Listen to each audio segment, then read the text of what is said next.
첫 번째 토요일 날 우리 성도님들과 더불어 이 새벽 제단을 쌓게 돼서 하나님께 감사하고 여러분께 감사합니다. 하나님의 은혜가 우리 성도님들과 늘 함께 하시길 바랍니다. 서양 격언에 하루의 시작은 아침에 하고 한 주간의 시작은 주일날 하고 한 해의 시작은 봄에 한다, 그런 말이 있습니다. 약동하는 이 계절 봄인데 우리 성도님들 삶과 가정과 하시는 일에 특별히 자녀들 가운데 이 봄의 약동함이, 소생함이 넘치기를 바랍니다. 또 주님의 부활을 기다리면서 고난에 참여하면서 보낸 이 사순절 기간에 우리 성도님께 은혜가 충만하시기를 바랍니다. 벌써 3개월이 지나갔습니다. 그런데 아직 9개월이 더 남아 있습니다. 지난 3개월 동안 잘 되돌아보시면 그 3개월 동안이 기초가 되어서 이 봄에 시작하는 이 새해에 나머지 9개월에 큰 성취감, 성과, 열매가 많이 맺히는 그런 약동하는 봄을 맞으시기를 당부를 드립니다. 제가 오늘 로마서 12장 1절로 3절 말씀을 성경 말씀으로 여러분께 같이 나누려고 합니다. 이 성경의 로마서 12장은 그 특별한 위치가 있습니다. 그 뭐냐, 우리가 바울을 아시죠? 사도 바울이 이 글을 썼습니다. 그는 아주 복음의 열정을 가지고 있는 사람이었습니다. 다메섹 도상에서 회개하고 회심을 한 후에 오직 죽으면 죽으리라고 하는 그 복음의 열정으로 자기의 온 생애를 주님을 위해서 보낸 분입니다. 그런 위대한 선지자입니다. 우리 기독교 역사에서 위대한 일을 업적을 남긴 사람입니다. 그가 가지고 있는 배경, 출신 성분 또는 학문, 그가 가지고 있는 세계를 섭렵한 그런 지식과 지혜, 그런 것을 통해서 하나님께서 역사하셔서 오늘의 기독교를 세계화하는 데 크게 쓰임을 받은 사도 바울입니다. 그는 로마 제국주의 시대에 살았습니다. 이 예수 그리스도를 통해서 세계를 구원하려면 이 로마 제국을 정복해야 된다라는 생각을 가지고 있었습니다. 그 핵심은 어디? 로마 제국의 핵심은 로마라고 하는, 여러분들 아마 가보신 분이 계실 겁니다.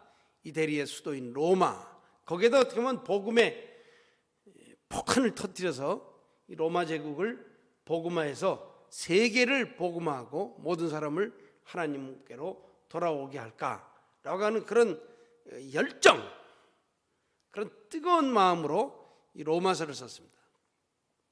그 로마서는 사도 바울이 가지고 있는 모든 것을 집대성한 복음서라고 볼 수 있습니다.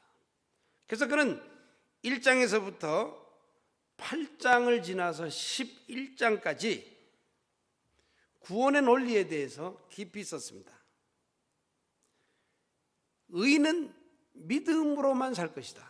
그 믿음, 예수 그리스도. 왜 예수 그리스도가 우리의 구주이신지에 대해서 썼습니다. 그는 당시 로마 제국에 살고 있던 사람들이 갖고 있는 그런 어떤 문명적 비판을 통해서 죄를 지적하고 구약 성경에 얘기하는 율법의 중요성과 한계를 지적하면서 오직 그리스도, 예수 그리스도로 말미암아 구원에 이를 것이며 이스라엘이 어떻게 구원에 이를 것이고 이방인들이 어떻게 구원에 이를 것인지에 대해서 썼습니다. 그래서 이 책을 로마서 1장부터 11장까지는 우리 기독교 교리에 아주 정통한 그런 글입니다. 오직 믿음으로만 구원에 이른다는 거예요. 오직 믿음으로만. 값없이 받은 믿음으로만, 하나님의 은혜로만 구원에 이른다고 하는 것이. 사랑하는 여러분들, 구원을 확신하십니까? 네, 값없이 받았습니다. 우리는 구원받은 자예요. 그 확신이 있어야 됩니다. 어떤 때 어디 가서 무엇을 하든지 나는 구원받은 자다. 하나님의 깊은 섭리 가운데 값없이, 내 공로가 아무것도 없이 구원받은 자라는 확신이 여러분들 가운데 충만하시기를 바랍니다. 어떤 경우, 어떤 환경, 어떤 조건에서든지 하나님은 나를 기억하시고 내게 은혜를 베푸셨습니다. 나는 은혜를 받은 자이며 어떤 환경, 어떤 조건, 어떤 일이라도 극복되어지고 주께서 내게 한없는 좋은 계획을 가지고 계시다고 하는 확신이 여러분께 더 깊게 있으시기를 바랍니다. 자, 그래서 하나님의 절대적인 은혜로 예수 그리스도로 말미암아 우리가 구원에 이르렀어요. 그래서 어떻게 이 세상을 살 것이냐? 구원받은 이후, 구원의 확신이 있는 이후에 우리가 어떻게 세상을 살 것이냐? 그것에 대해서 사도 바울은 로마서 12장 이후에 우리에게 메시지를 줍니다. 하나님의 절대적 선택으로 무한한 은혜로 구원받았는데, 그래서 우리는 그리스도인이 되었는데, 사람들이 우리를 그리스도인이라고, 우리를 성도라고 부르는데, 구원받은 자라고 부르는데, 그러면 이 세상에서 어떻게 살 것이냐라고 하는 것을 로마서 12장 이후에 아주 깊이 있게 우리에게 말씀을 합니다. 여러분, 이건 도덕과 윤리가 아닙니다. 구원받은 자의 삶의 연장입니다. 그래서 오늘 읽은 말씀 가운데 보면 진정한 영적 예배자가 되십시오. 진정한 영적 예배자가 되십시오. 내가 하나님의 모든 자비하심으로 여러분께 구원하노니 여러분들의 몸을 하나님이 기뻐하시는 거룩한 산 제사로 드리는 영적 예배자로 살아가십시오. 그리고 말합니다. 이 세대를 본받지 말고, 이 세대를 본받지 말고 새롭게 되고 변화를 받아서 하나님의 선하시고 기뻐하시고 온전한 뜻이 무엇인지를 분별하는 능력을 가지고 그 분별된 것으로 살아가십시오. 또 말씀하십니다. 마땅히 행할 바를 행하는데 믿음의 분량대로, 이 말은 믿음을 자꾸 더 쌓아서 분량대로, 믿음이 올라가면 올라갈수록 그 분량대로 생각하고 행하십시오 하고 우리에게 권합니다. 저는 이 상태를, 구원받은 사람들이 하나님의 뜻을 따라서 영적 예배자로 세상을 본받지 말고 변화를 받아서 날마다 새롭게 살아가는 모습, 그리고 믿음의 분량을 더 쌓아서 그 믿음의 분량대로 생각하고 행동하게 사는 것을 그저 이름 붙여서 성숙한 그리스도인이다, 성숙함이 있는 그리스도인으로 살자, 그렇게 생각을 해보았습니다. 좋은 그리스도인으로 살아라는 거예요. 구원받은 우리들은 구원받은 사람답게, 구원받은 사람에 맞는 격조, 구원받은 사람다운 질, 수준, 그걸 유지하면서 살아라는 거예요. 점점 그 수준이 점점 더 올라가야 된다. 이 성숙함이 더 많이 나타나야 된다, 그런 얘기입니다. 좋은 그리스도인으로 살자. 여러분들, 오늘 많은 사람들이 우리 교회에, 특별히 한국교회의 위기를 말합니다. 한국교회가 지금 위기에 처했다. 왜 그럴까요? 그것은 우리 그리스도인들이, 우리 성도들이, 특히 지도자들이 성숙함이 나타나지 않았기 때문에 그럴 겁니다. 아마 그래서 위기라고 얘기를 할 겁니다. 오늘 우리 한국 사회가 위기에 빠졌다 그럽니다. 우리 한국 사회가 위기에 빠졌다. 동의하시는 분도 있지만 동의 못할 분도 있어요. 그런데 왜 그러냐? 우리 국민들이, 특별히 우리 사회가, 우리 한국의 지도자들이 성숙하지 않기 때문에, 성숙함이 나타나지 않기 때문에 위기라고 얘기할 겁니다. 우리가 1차적인 성숙함은 우리가 준법 정신을 가져야 돼요. 준법 정신. 법을 잘 지켜야 되는 거예요. 있는 법을. 그렇겠죠? 있는 법을 잘 지켜야 돼요. 여러분들 다 운전하시잖아요? 운전하다 보면 옆에 가는 사람, 앞에 가는 사람, 뒤에 가는 사람이 법을 잘 안 지키는 사람이 있어요. 그럼 뭐라 그러죠? 화가 나요. 운전하다 욕까지는 안 해도 뭐 화가 난 일이 있으시죠? 법을 잘 지켜야 돼요. 교통법규. 이거 가장 1차적인 성숙함입니다. 여러분들 준법 정신 그런 것이죠. 법치 이걸 성숙하게 지켜야 됩니다. 모든 생활함에 있어서 성숙함이 있어야 됩니다. 모든 관계에 있어서 관계, 부부관계, 뭐 부모와 자식관계 다 관계에 있어서 성숙함이 나타나야 됩니다. 직업정신에서 성숙함이 나타나야 됩니다. 자기가 맡은 어떤 직업 생활, 직업을 가지고 있는 분들 그 직업 속에 성숙함이 나타나야 됩니다. 어떤 직업이든 친절하면요 공감대가 형성되고 사고 파는 것이 쉽습니다. 저업하는 쉽습니다. 그런데 직업정신을 잊어버리고 행포를 부리면 그건 안 되겠죠. 돈을 벌고 쓰는 일에도 성숙함이 나타나야 됩니다. 좋게 돈을 벌고 좋게 쓸 수 있어야 됩니다. 물건을 사고 파는 것도 내가 소비자가 되든 내가 판매자가 되든 그 돈을 쓰고 받는데도 성숙함이 나타나야 됩니다. 개인적인 태도나 자세에서 성숙함이 나타나야 되고요. 내 신분을 지키는데 목사로서, 장로로서, 권사로서, 집사로서 이런 자기 신분, 직책, 직분을 지켜가면서도 그만큼 성숙함에, 예를 들어서 목사님은 목사님다워야 되고 장로님은 장로님다워야 되고 권사님은 권사님다워야 되는 거예요. 아버지는 아버지다워야 되고 어머니는 어머니다워야 되는 거예요. 그 성숙함이 나타나야 되는 겁니다.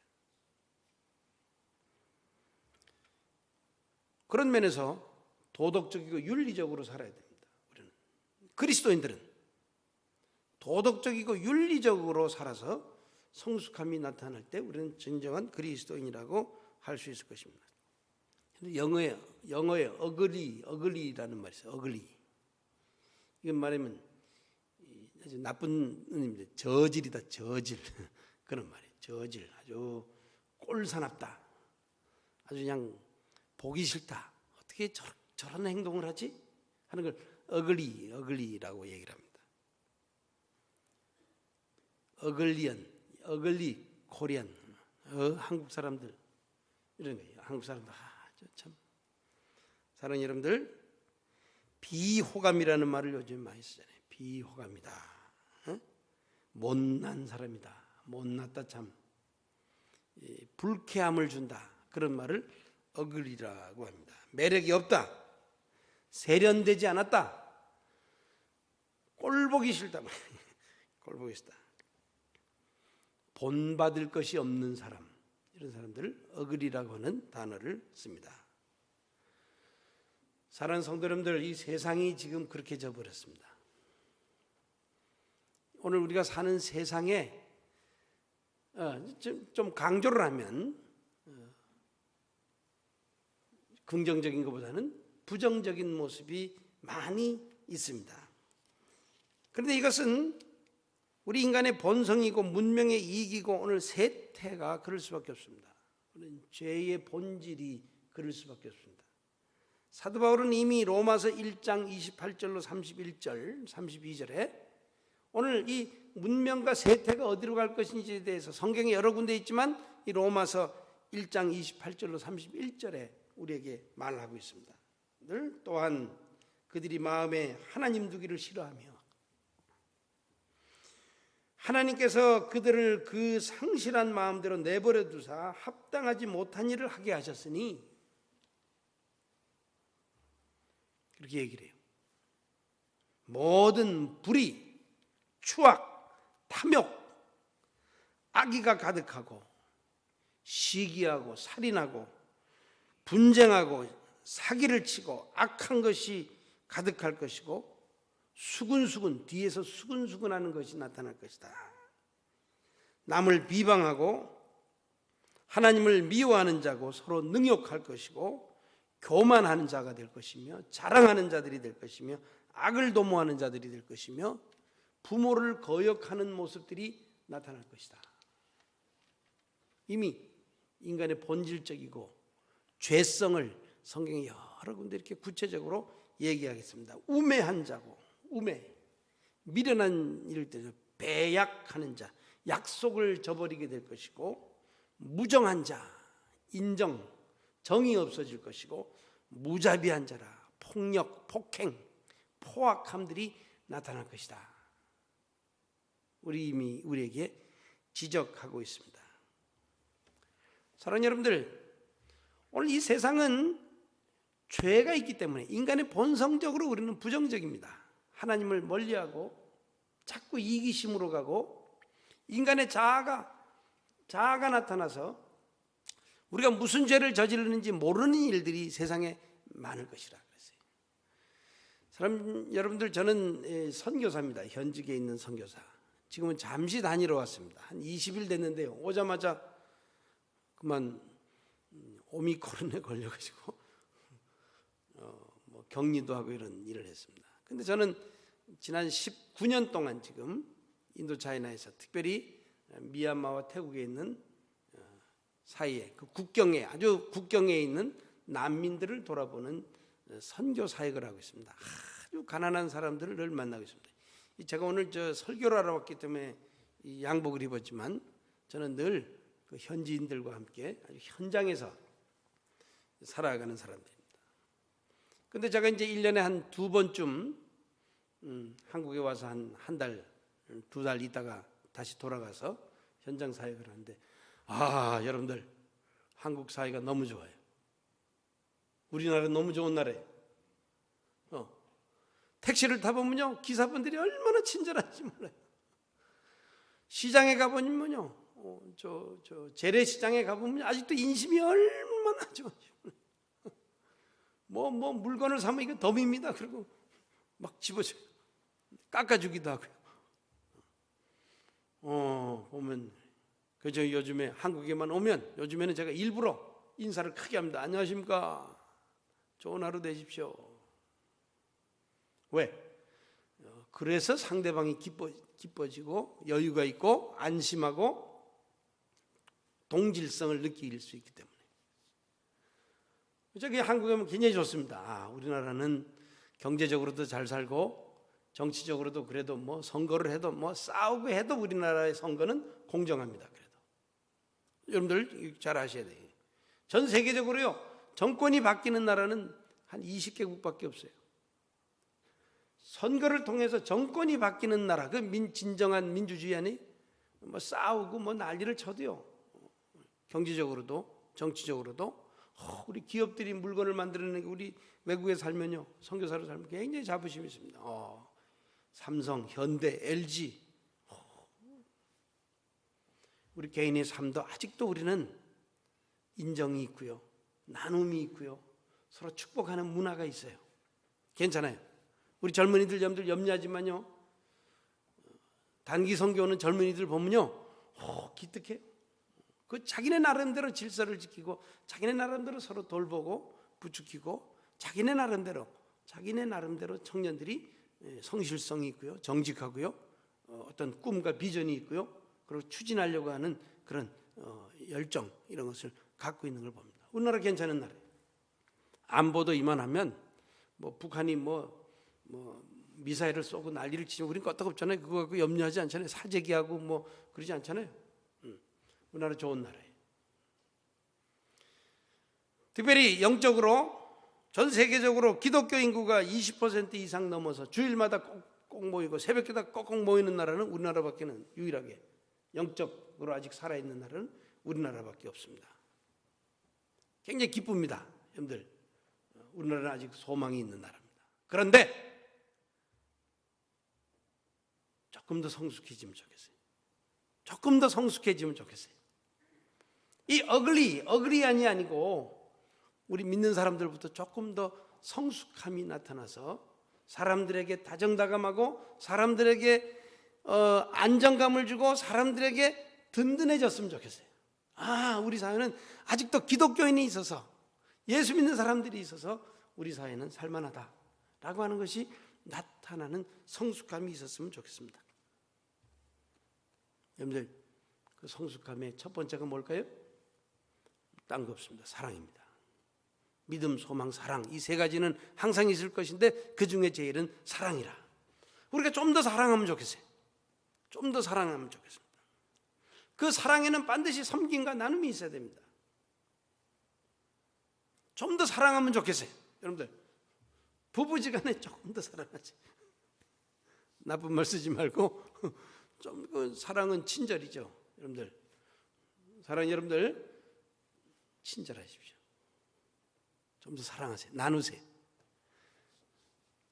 부부지간에 자녀들한테 좀 상처 주지 말고 조금 더 헌신적이고 희생적으로. 왜? 세상을 본받지 말라 그러는데 세상은 이기적으로 가고 세상은 자기 것만 챙기고 세상은 매정해지지만 우리는 좀 더 성숙해져서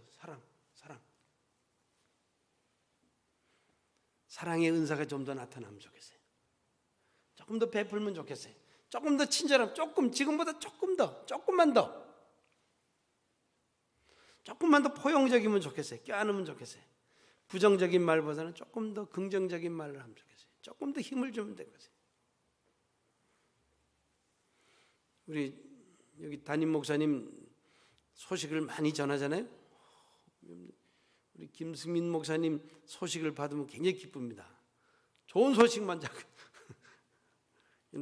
원미동교회 성숙하면 우리 아마 부천시뿐만 우리 교단에 다 알려져 있을 겁니다. 우리 오늘 장로님 기도에 제가 은혜를 받았습니다. 성숙하신 거예요. 일교구 찬양에 제가 은혜를 받았습니다. 사랑하는 여러분들, 조금 더 사랑해야 돼요. 조금 더 베풀고 조금 더 친절해야 돼요. 조금 더 손잡아줘야 돼요. 조금 더 넓게 기도해야 돼요. 조금 더 넓게 아프고 고통받고 눈물 흘리고 이거로 다 하는 분들에게 조금 더 품고 기도해주고 조금만 더 나누면요, 우리는 성숙함이 나타날 수 있어요. 우리가 이 사회의 희망이 될 수 있어요. 사랑해야 돼요. 사랑. 조금 더 나눠줘야 돼요. 여러분들, 주머니에 사탕을 좀 넣어 갖고 다니세요. 하나씩 나누세요. 그냥 버스를 타는데요, 버스 기사분들이 어서 오세요, 안녕하세요. 내리는 손님들도 그래요. 안녕하세요, 감사합니다, 수고하셨습니다. 그때 사탕 하나 드리세요. 그 행동이 이상할지 모르지만 나누는 것, 사랑하는 것, 좀 더 포용하는 것, 좀 더 너그러워지는 것, 조금 더, 지금보다 조금만 더 가까운 사람부터. 자녀들 속삭여도요, 그냥 참고 기다리면 돼.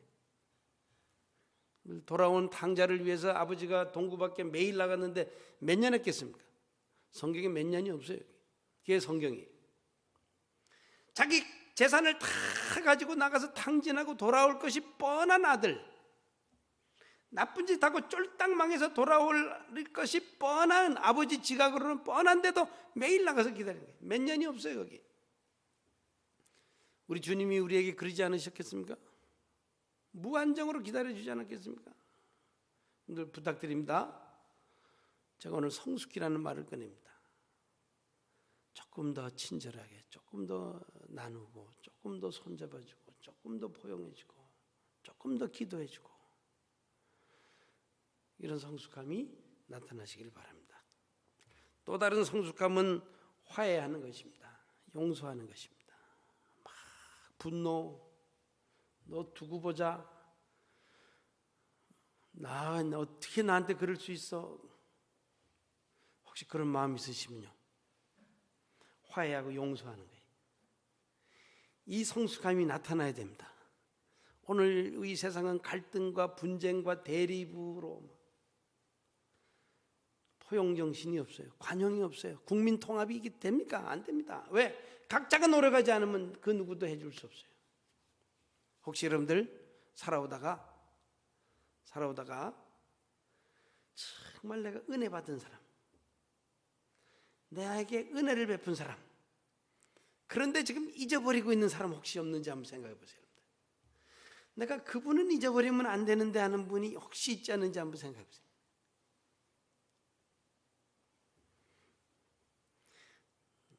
제가 하는 일이니까, 제가 세상에 살면서 8명에게 1년에 2번씩 꼭 선물을 보냅니다. 뭐 좋은 건 아니어도 뭐 몇만 원짜리 선물을 8분에게 보냅니다. 제가 그걸 누구 시키냐면 우리 며느리를 시킵니다. 며느님, 그 적절한 선물을 한번 골라보세요. 그 8분에게 보내세요. 제가 이제 선교지에 있으니까 제가 일부러 또 우리 며느리를 시킵니다. 누구? 저에게 은혜를 베푸신 분. 제가 1980년에 결혼을 했으니까 오래됐잖아요. 결혼 주례자. 지금도 1년에 2번 선물을 보내드립니다. 제가 목회하면서 살아오면서 이런저런 가르침을 주시고 도움을 주시고 갈 길을 열어주신 분, 그분들은 다 70대가 넘으셨어요. 80대, 90대로 접어드는 분도 있어요. 1년에 2번 선물을 보내드립니다. 굉장히 좋아하세요, 여러분들. 80 먹은 노인이 저도 이제 내일 모레 70이 돼 가는데 선물 가면 꼭 전화 옵니다. 이메일을 쓰시는 분도 있어요. 또 보냈군요. 잘 받았습니다. 잘 먹겠습니다. 기도하겠습니다. 여러분들, 우리가 살아오는 동안에 제가 그냥 내가 된 거 아니잖아요. 주님의 은혜로다 그랬는데 누군가가 나를 도와줬고 누군가는 나를 위해서 헌신하고 희생했기 때문인데, 그런 분들이 있으면요, 섬겨야 됩니다. 그런데 반대로 생각해 보세요. 혹시 이런 나쁜 사람, 그런 사람 혹시 있는지 한번 생각해 보세요. 내가 절대 용서 못한다는 사람 혹시 있는지 생각해 보세요. 하나님 앞에 제물을 드리려다가 형제와 화해하지 못한 일이 있으면 먼저 화목하고 와서 제물을 드리라 그랬습니다. 원수를 사랑하라 했습니다. 오늘 이 시대는 그래야 됩니다. 여러분, 혹시 내가 용서 못할 사람, 지금쯤 이 고통의 때에 한번 용서해 주시고 한번 소식을 전해 보십시오. 잘 지내니? 옛날 일을 잊어버리자. 잘 되라. 내가 기도할게. 화해와 용서. 우리가 하나님 앞에 용서함을 받기 위해서는 내 형제를 용서하지 않고는